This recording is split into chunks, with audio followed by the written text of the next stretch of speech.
The torches move through the darkness like orange demons. You can hear them before you see them, boots on dirt, horses breathing hard, the crack of wood against metal. It's October 25th, 1870, Utah, Alabama. A black man named Daniel Price stands at the courthouse steps. He's holding a ballot. Just a piece of paper, but in this moment, it might as well be a loaded gun pointed at the old world. Behind him, 300 black voters wait in line. They've walked miles, some barefoot, some still wearing the clothes they picked cotton in that morning. They're not armed. They're not violent. They're voting. And for that, they're about to die. You think Reconstruction was about rebuilding? You think freedom meant safety? Here's what they never told you in school. After the Civil War ended, after the Emancipation Proclamation, after black men finally got the right to vote, another war began. This one didn't have uniforms. It didn't have official battles. It didn't make it into your history textbook. But it killed more people than some actual wars. They called it redemption, but it was terror. Organized, funded, deliberate, and it worked. Let's back up for a second. The Civil War ends. 4 million enslaved people are suddenly free. Sounds like a happy ending, right? Wrong. Because the people who owned them, they're still there, still rich, still connected, still furious. And now these formerly enslaved people have rights. Not just freedom, actual political power. The 15th Amendment passes in 1870. Black men can vote. They can hold office. They can sit on juries. In South Carolina, black legislatures outnumber white ones. In Louisiana, a black man becomes lieutenant governor. In Mississippi, 2 black men are elected to the U.S. Senate. This isn't a slow change. This is a revolution. And the old power structure? They're losing their minds. See, it's one thing to lose a war. It's another thing to lose control. And control is exactly what's slipping away. So they make a decision. If they can't win elections legally, they'll win them another way. Through fear, through violence, through terror so brutal that black people will be too scared to even try. This is the story of how that happened. And I'm warning you right now, this gets dark. Let's go back to Utah, October 25th, 1870, Election Day. The Republican Party is holding a rally at the courthouse. Back then, Republicans are the party of Lincoln, the party of abolition, the party black voters support. 300 black men show up to vote. They're excited. Some of them are voting for the first time in their lives. They don't know they're walking into an ambush. A group of white Democrats, armed with rifles, pistols, and shotguns, have been drinking all morning. They call themselves the Regulators. Nice name for a death squad. These men are furious that black people are voting. Furious that their candidates might lose. Furious that the world is changing. One of them fires a shot. Maybe it's a warning. Maybe it's intentional. Doesn't matter. Within seconds, it's a massacre. They open fire into the crowd. Black voters scatter. Some try to run. Some try to hide behind the courthouse. Daniel Price, the man at the front of the line, he's shot in the back. He dies holding his ballot. 3 others are killed on the spot. Dozens are wounded. And here's the thing that makes your blood boil. The white men who did this, they're not arrested. They're not charged. They're celebrated. One witness later writes, "They hunted them like animals, shot them down in the streets. then went home and ate dinner. That's Utah. But it's not unique. It's not even the worst. You want to know how bad it got? Let me tell you about Colfax, Louisiana. Easter Sunday, April 13th, 1873. There's a contested election for local offices. Republicans, mostly black, have won. Democrats, all white, refuse to accept it. Sound familiar? About 150 black men, many of them Union Army veterans, gather at the courthouse to protect the elected officials. They're not looking for a fight, they're defending democracy. On the other side, about 300 white paramilitaries, armed with rifles, a cannon, and pure hatred. They call themselves the White League. Again, they're not hiding what they are. The white mob surrounds the courthouse. They demand surrender. The black defenders refuse. So the mob sets the building on fire. Imagine this. You're inside, smoke filling your lungs, flames eating the walls. You have two choices: burn alive or run outside. They run. And the white mob shoots them down as they come out, one by one, like targets at a carnival. But it gets worse.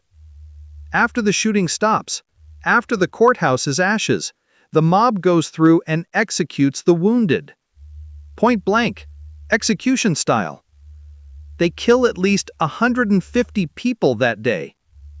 Some estimates say more than 200.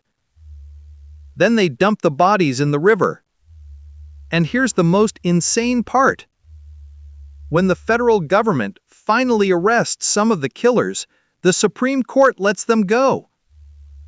The Supreme Court rules that the federal government can't prosecute them because the 14th Amendment only protects against state violence, not private violence. Read that again. If a mob kills you for voting, it's not a federal crime. That's the law in 1876. That's how America works during Reconstruction. You think that's bad? Hold on. Because what happened in Colfax in Utah wasn't random violence. It wasn't just angry mobs losing control. This was strategy. This was political warfare. And it was happening everywhere. Here's what they don't teach you in school.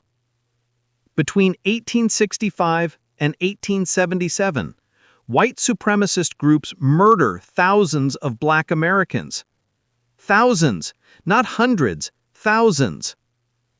The Ku Klux Klan is founded in 1865, the same year the war ends.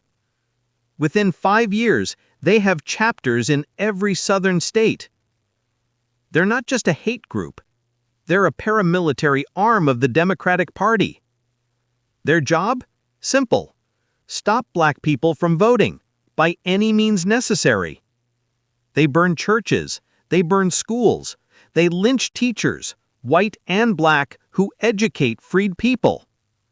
They show up at people's homes in the middle of the night. Sometimes they just intimidate. Sometimes they whip. Sometimes they kill. In South Carolina alone, the Klan murders more than 50 people in a single year. In Mississippi, they assassinate a Republican judge in broad daylight. In Georgia, they lynch a state senator, a black man named Abram Colby, after he refuses to switch parties. They hang him from a tree and beat him for 3 hours. He survives, barely.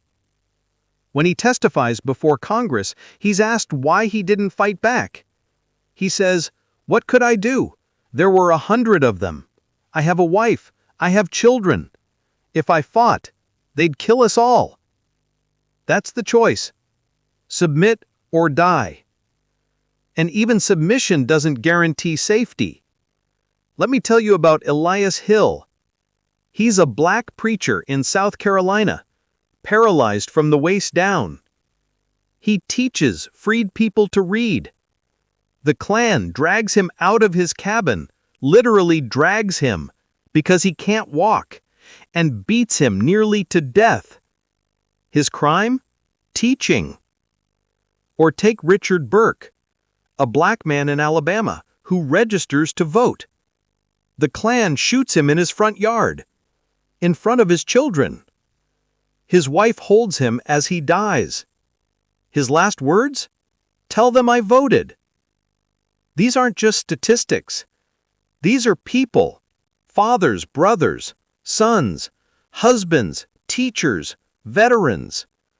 People who believed in America. People who thought freedom meant something. And they were murdered for it. Historians estimate that between 1865 and 1900, at least 4,000 black Americans were lynched. That's the documented number.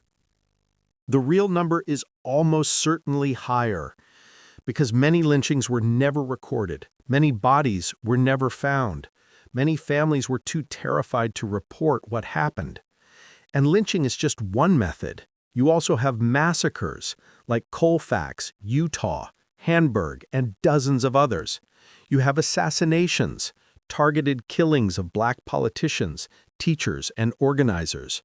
You have riots, which is what white newspapers called it when white mobs destroyed entire black neighborhoods. Like Wilmington, North Carolina in 1898, a white mob overthrows the elected government, kills dozens of black residents, burns black-owned businesses, and forces black leaders to flee the city. They literally steal an election at gunpoint, and it's legal. Because who's going to stop them? The police are part of the mob. The judges are part of the mob. The newspapers cheer them on. This isn't law and order. This is state-sanctioned terrorism. And here's the thing that makes this even more tragic. It almost worked differently. For a brief moment, Reconstruction showed what America could have been. In 1870, black men were serving in Congress. Black children were going to public schools, some of the first public schools in the South. Black families were buying land, starting businesses, building communities. This wasn't chaos. This was progress. Faster progress than anyone expected. And that's exactly why it was destroyed. Because if Reconstruction had succeeded, America would have had to confront the lie it was built on, that black people were inferior. But Reconstruction was proving that wrong. Black politicians were capable. Black voters were engaged. Black communities were thriving. And the old guard couldn't allow that. So they burned it down, literally.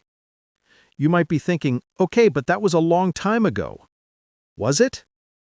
Voter intimidation, election violence, suppressing the vote. These tactics didn't disappear. They evolved. Poll taxes became voter ID laws. Literacy tests became purges of voter rolls. Lynching became mass incarceration. The tactics change, the goal stays the same. Keep certain people from having power. And before you say, that's different, is it? In 2020, armed groups showed up at polling places to monitor voters. Ballot drop boxes were set on fire. Election workers received death threats. I'm not saying it's the same as 1870, but the playbook is familiar. And it's useful to remember where that playbook comes from. It comes from people who believed some Americans don't deserve a voice. It comes from people who were willing to kill to keep power. And it worked. For generations, it worked. Let's talk about what was lost. When Reconstruction was crushed, it wasn't just political power that disappeared. It was wealth. Black families who had bought land lost it, either through violence, fraud, or discriminatory laws. It was education. Schools were shut down. Teachers were killed or driven out. It was health. Without political representation, black communities had no say in public health, sanitation, or medical care. Life expectancy for black Americans dropped. Infant mortality soared. It was economic opportunity. Black-owned businesses were burned. Black workers were trapped in sharecropping, a system barely different from slavery. And it was safety. For the next century, Black Americans lived under the constant threat of violence. Every interaction with police, every trip through a white neighborhood, every attempt to stand up for yourself could be fatal. This is what terror does. It doesn't just kill individuals, it kills possibility, it kills hope, it kills generations. The children who grew up during Reconstruction terror became adults who taught their children to keep their heads down, to not make trouble, to survive. Because that's what terror is designed to do, make you give up. But here's what the history books also erase. Black Americans didn't just give up. They resisted, they organized, they fought back. Sometimes with guns, sometimes with lawsuits, sometimes with their bare hands. In 1874, a group of Black Union veterans in New Orleans fought a 3-day battle against the White League. They lost, the federal government didn't back them up, but they fought. In 1876, a Black militia in South Carolina fortified a town and held off a white mob for 2 days. After Reconstruction ended, Black communities built their own institutions, their own churches, their own schools, their own newspapers. Ida Bell Wells, a Black journalist, spent decades documenting lynchings, risking her life to tell the truth. W.E.B. Du Bois wrote Black Reconstruction, a groundbreaking book that told the real story of what happened. The NAACP was founded in 1909 to fight the legal systems that replaced outright terror. And slowly, painfully, over generations, Black Americans reclaimed what was taken. But it took a century, a whole century, from 1870 to 1970. 3 generations of lives interrupted, stunted, stolen. That's the cost of allowing terrorism to win. Here's the truth they tried to bury. Reconstruction didn't fail because it was tried and didn't work.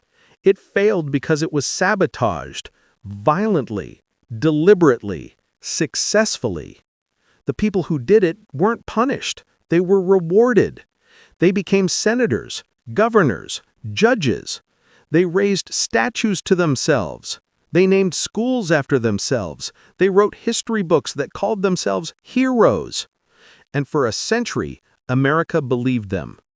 But the truth doesn't stay buried forever. And the truth is this.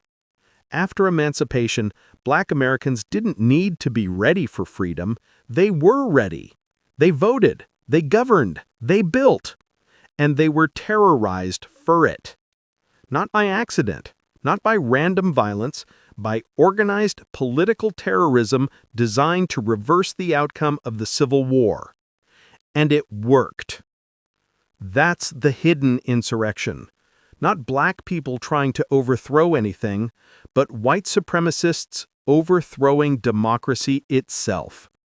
So the next time someone tells you Reconstruction was a failure, ask them, a failure for who? For the Black families who finally owned land? For the Black children who finally went to school? For the Black men who finally voted? Or a failure for the people who couldn't stand to see them free? Because Reconstruction didn't fail. It was murdered. And the people who killed it got away with it. Until now. Because now you know. Now you know what they tried to erase. Now you know the real story. They weren't fighting a war. They were silencing a people. And they almost got away with it. Almost. But not anymore. If this story made you angry, good. That means you're paying attention. Don't let them bury this again. Share this. Talk about it. Remember it. Because the people who died for the right to vote deserve better than being forgotten.